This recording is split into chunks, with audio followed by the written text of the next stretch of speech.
خب وقت همگی بخیر. در خدمتتون هستم با نقد و بررسی خودنویس پارکر مدل سونت.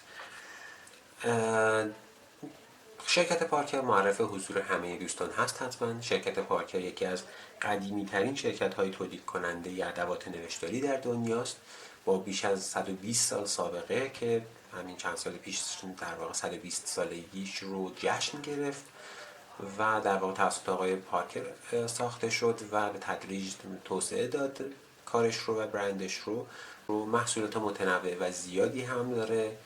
پارکرهای قدیمی معمولا با شماره شناخته میشن، مثل پارکر 21، پارکر 45، پارکر 75، پارکر 51 و موارد این شکلی. پارکرهای جدیدتر کمی اسم در واقع اسمهای مشخص دارن، مثل پارکر سونت، پارکر پریمیر، پارکر دوفولد. خب بریم سراغ پارکر سونت.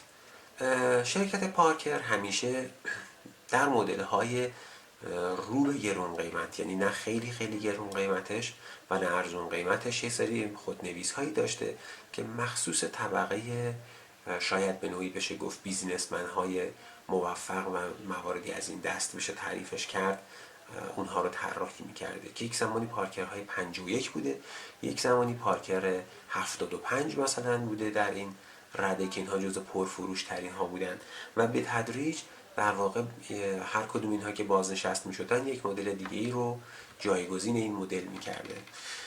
در رده خودنویس های مدرن پارکر، خودنویس پارکر سونت همین وضعیتی رو داره که این مدل های نام برده داشتن. اگه جعبه رو ببینید، جعبه نسبتا لوکسیه، با خودنویس های معمولی که از پارکر میشناسید یه مقدار متفاوته. توی این جعبه یک کیف قرار داره و یک دفترچه که خیلی کاری به کارش نداریم. این کیف همونطور که میبینید خودش کیف با جنس برزنت جالبیه و میتونید واقعا به عنوان کیف خودنویس ازش استفاده کنید و خودنویس رو داخل اون و به همراه حتی خودنویس های دیگه ای، چون جای اضافه هم داره، همراهتون ببرید که این واقعا یک جلد کاربردی و خیلی خیلی خوبیه. جا برای کارتریج اضافه هم حتی داره که میتونید همراهتون ببریدش. این یک ایده فوق العاده است که البته متاسفانه در خودنویس های سونت جدید این رو نمیبینیم و این سونتی که الان مشاهده میکنید یکی از مدل‌هاییه که الان دیگه تولید نمیشه. خودنویس پارکر سونت با در واقع طرح‌ها و مدل‌های متفاوتی ساخته میشه. رنگ‌های متفاوت، لاک، طلایی، روکش، بدون روکش، تریم طلایی، تریم نقره‌ای و انواع اقسام. واقعا یکی از پرتنوع‌ترین مدل‌های پارکر هست، به نوعی که شما اگر خیلی خودنویس سونت دوست داشته باشید به راحتی میتونید فقط یک کلکسیون از سونت ها جمع بکنید و این کلکسیون چیز کوچیکی حتما نخواهد بود. بریم سراغ خودنویس. اول یه مقایسه‌ای داشته باشیم با بقیه خودنویس ها. خودنویسی که مشاهده میکنید خودنویس پارکر سونت مدل سیلور لاستر هست، مال حدود سال 2008. ببینیمش کنار خودنویس های دیگه. پارکر سونت، شیفر ساگاریس که در دورهای قبلی و نقد و بررسی های قبلی دیدیم، پایلوت کاستوم 74، لامیه لوگو و در واقع در نهایت پایلوت مدل متروپالیتن. همونطور که مشخصه این خودنویس نه خیلی خودنویس بزرگیه نه خیلی خودنویس کوچیکیه. میشه به نوعی گفتش که یک خودنویس استاندارده از هر جنبه‌ای که حساب بکنید، چه طولش چه در واقع اندازه خودش و ظاهرش، یک خودنویس کاملا استاندارد میتونیم اون رو تلقی بکنیم. بریم سراغ خودنویس.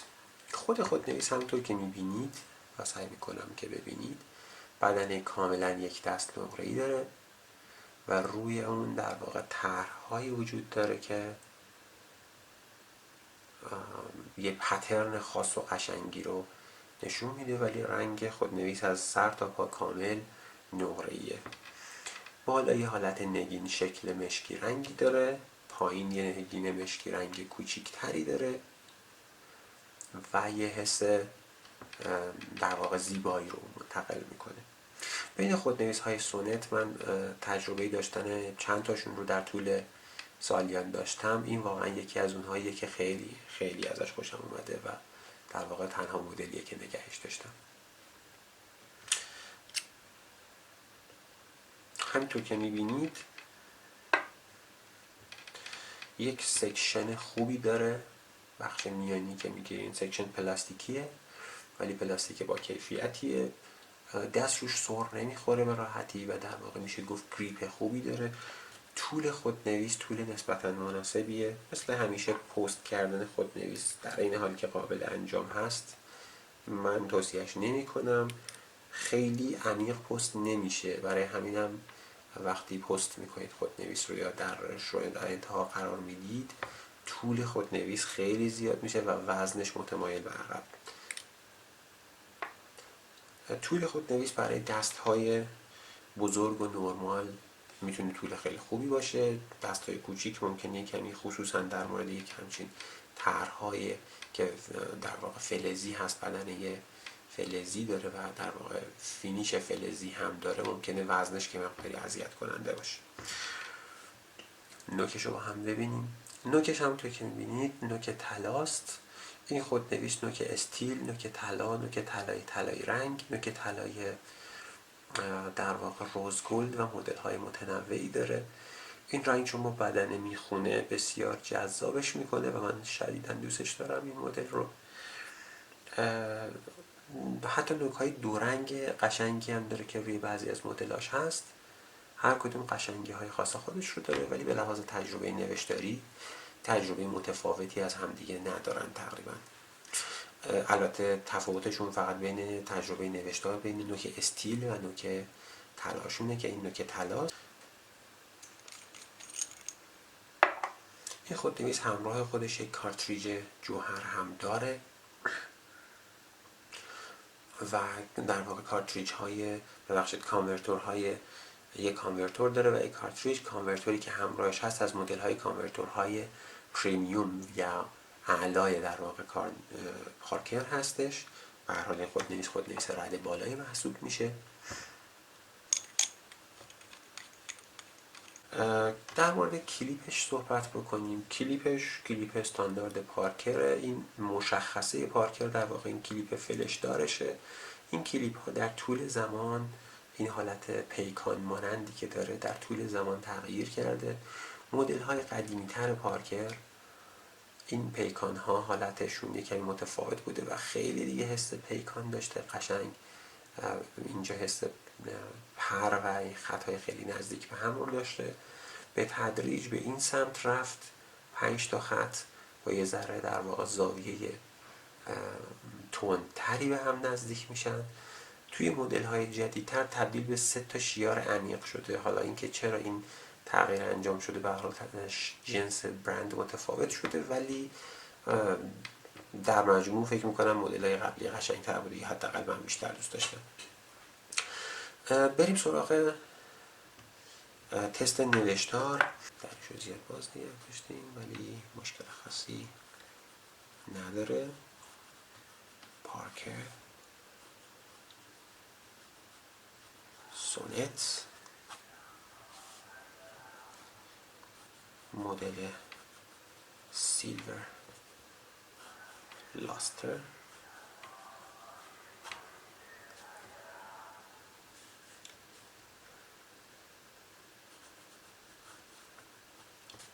نیدمون هست میدیم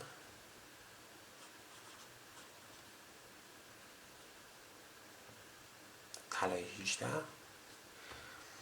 و این که مون هست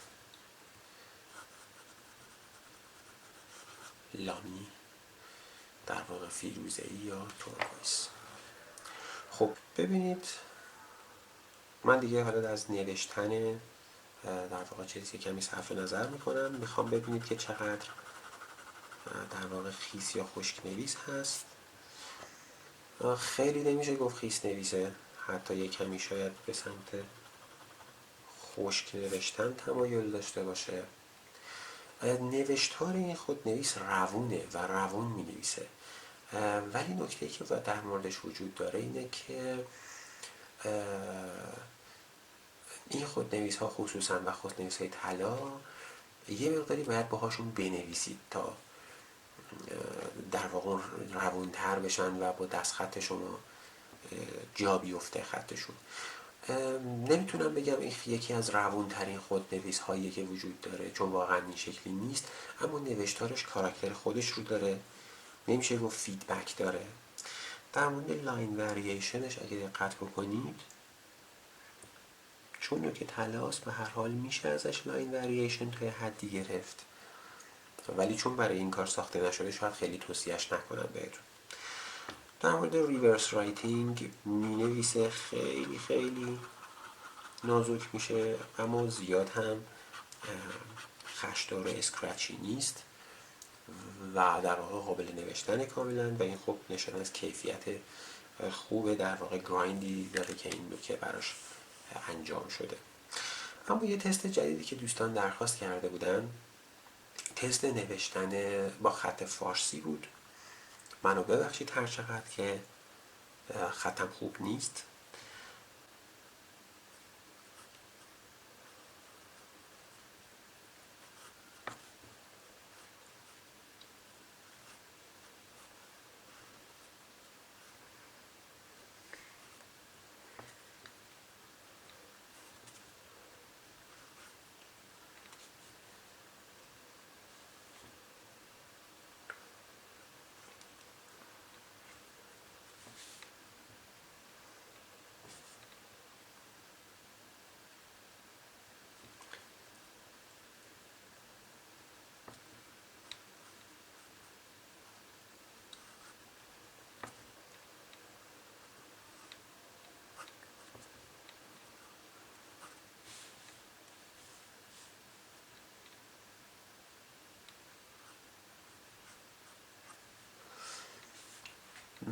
میبخشید البته خط من میدونم که خوب نیست ولی انقدر بد نیست، یه ذره جای دست من خوب نیست، ولی برای فارسی نوشتن هم میتونه خیلی مناسب باشه و هیچ مشکل خاصی رو نداره.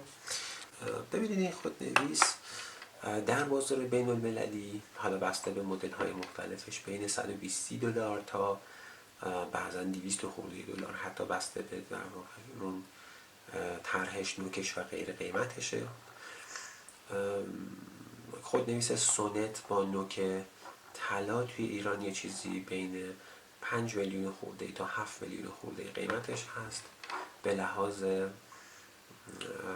در واقع ردبندی قیمتی چیزی هم ارز خودنویس لامیه 2000 تلقی میشه. کماکان نوشتارش و نرم بودن نوشتارش به لامیه 2000 نمیرسه، اما به لحاظ زیبایی ظاهری بیشتری داره. برای دست‌های بزرگ و متوسط حتما خودنویس خوبیه. برای نوشتن طولانی حداقل این طرح‌های فلزی شاید خیلی نتونم توصیهش بکنم، مگه اینکه دست قوی داشته باشید یا وزن خیلی اذیتتون نکنه، چون این خودنویس نسبتا خودنویس سنگینی تلقی میشه چون تمام بدن فلزی هست. در مجموع خودنویس خوبیه، خودنویس عمریه. این خودنویس که در واقع الان دارید میبینید حداقل 10-12 سال از عمرش میگذره، در این حال که خب مدل های جدیدش هر روز داره ساخته میشه. به لحاظ کیفیت هنوز کیفیت بالایی داره و میتونید ازش استفاده بکنید. برای قیمت 4-5 میلیون تومان شاید این خودنویس حداقل با پول الان توی ایران یه مقداری گرون تلقی بشه و شاید بتونید خودنویس های بهتری در واقع پیدا بکنید. خودنویسی که البته به این زیبایی باشه خب ممکنه راحت پیدا نکنید، ولی این خودنویس اگر قیمتی هول و هوش در واقع بین 3 تا 4 میلیون تومان داشته باشه قیمت خوبیه و ارزشمنده و به در واقع فیچرهاش میارزه که یه همچین قیمتی رو براش هزینه بکنید. خب امیدوارم که از ریویوی امروز لذت برده باشید، نقد و بررسی امروز براتون مفید بوده باشه و کماکان اگر نقطه نظری داشتید خوشحال میشم که برام کامنت بذارید. ممنون و متشکرم. روزتون بخیر.